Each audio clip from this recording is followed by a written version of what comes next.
Now process of planning, it's very easy. Planning करने से पहले आपको क्या क्या स्टेप्स फॉलो करने चाहिए, तो आपके पास टोटल 8 स्टेप्स हैं जो आपको फॉलो करने चाहिए। इस तरह की प्रोसेस अगर आप फॉलो करोगे तो प्लानिंग सक्सेस हो जाएगा। सबसे पहले आपको अपने गोल्स जो है उसको, जो आपके ऑब्जेक्टिव्स हैं उनको डिटरमाइन करना चाहिए कि आपके कंपनी में गोल कैसे होने चाहिए। आपका लॉन्ग टर्म गोल कौन सा होगा और शॉर्ट टर्म गोल कौन सा होगा, और ये आपको चेक करना है। और आपके गोल हमेशा रियलिस्टिक होने चाहिए।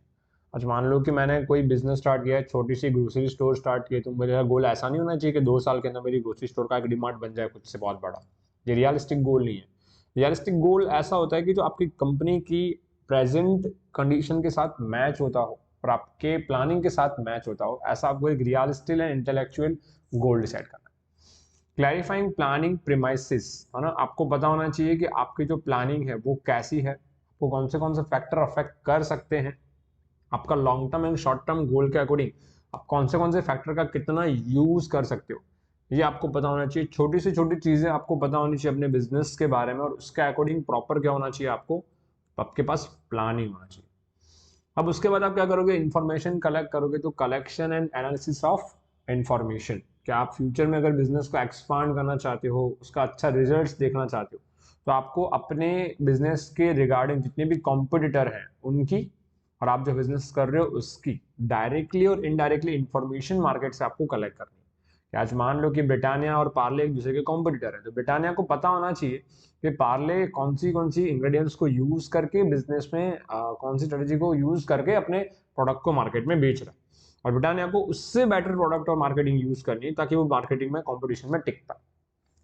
अब प्रिपरेशन ऑफ अल्टरनेटिव प्लान, अब मान लो कि आपने कोई एक प्लान बनाया है और वो प्लान फेल हो गया, तो उसके लिए आपके पास एक अल्टरनेटिव प्लान होना चाहिए। जैसे मान लो कि मैंने प्लान बनाया कि आज मैं बिस्किट्स का प्रोडक्शन करूंगा अपनी कंपनी में, पर अगर मार्केट में भी डिमांड इतनी ज्यादा बढ़ गई कि मैं अभी उस डिमांड को फुलफिल करने के लिए इतना प्रोडक्शन नहीं कर रहा। जैसे मान लो कि अभी मार्केट में 10,000 पैकेट की पर डे की डिमांड है, और मेरा आउटलेट ही एक दिन में 8,000 पैकेट बना पा रहा है मैक्सिमम। तब मेरे पास एक ये ऑप्शन है कि बाकी के जो 2,000 पैकेट्स हैं, या तो मैं किसी और कंपनी को ऑर्डर पे दूं कि आप मुझे बनाकर दो मेरी स्ट्रेटजी के अकॉर्डिंग और मैं मार्केट में बेचूं, या फिर उस 2,000 प्रोडक्शन को इंक्रीज करने के लिए मैं अलग से एक नया आउटलेट ओपन करूं। ये हुआ अल्टरनेटिव प्लान। दूसरा हुआ इवेल्युएशन ऑफ अल्टरनेटिव। अब मेरे पास दोनों अल्टरनेटिव है, जैसे कि एक, या तो मैं 2,000 प्रोडक्शन का एक अलग से नया आउटलेट ओपन कर दूं, पर क्या होगा कि इन फ्यूचर, अभी तो दिवाली है तो इतना ज्यादा, चलो मान लो कि डिमांड है, मान लो कि उसके बाद डिमांड कम हो गई, 6,000 पैकेट्स पर डे हो गई, तो क्या होगा, मेरा ये जो अभी का जो करंट इंडस्ट्री है, जो करंट वर्किंग आउटलेट है, ये तो 8,000 मेरे को दे ही रहा है, तो इसमें मेरा पर डे 2,000 का लॉस हो रहा है प्रोडक्शन का, और जो मैंने नया बनाया था वो तो बंद पड़ा हुआ है, उसका एक्सपेंस तो मेरा रनिंग कॉस्ट तो चल ही रहा है। तो ये मेरा अल्टरनेटिव इवेल्युएट करने जैसा है कि मुझे अलग आउटलेट ओपन करना चाहिए, या फिर मुझे इसको टेम्पररी किसी को बाहर पे काम पे देना चाहिए।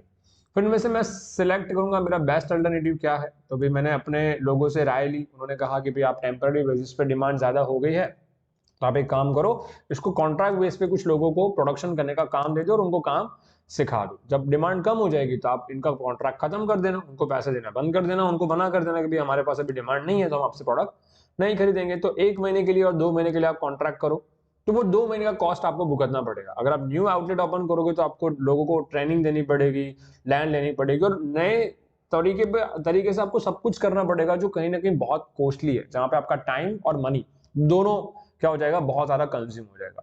तो आप अपने अल्टरनेटिव में से किसी बेस्ट अल्टरनेटिव को इवेल्युएट करोगे कि भाई कौन सा अल्टरनेटिव बेस्ट है। हाँ, अगर आपको लगता है कि आपकी जो डिमांड है कॉन्स्टेंटली हर साल बढ़ रही है, हर महीने बढ़ रही है, तो यहाँ पे आपके लिए बेस्ट अल्टरनेटिव होता है कि आप अपना नया वेंचर ही अलग से स्टार्ट कर दो, नई एक आउटलेट ओपन कर दो, है ना। ये आपको अपने सिचुएशन और अपने स्टेटिस्टिक्स के बेसिस पे डिसीजन लेना है।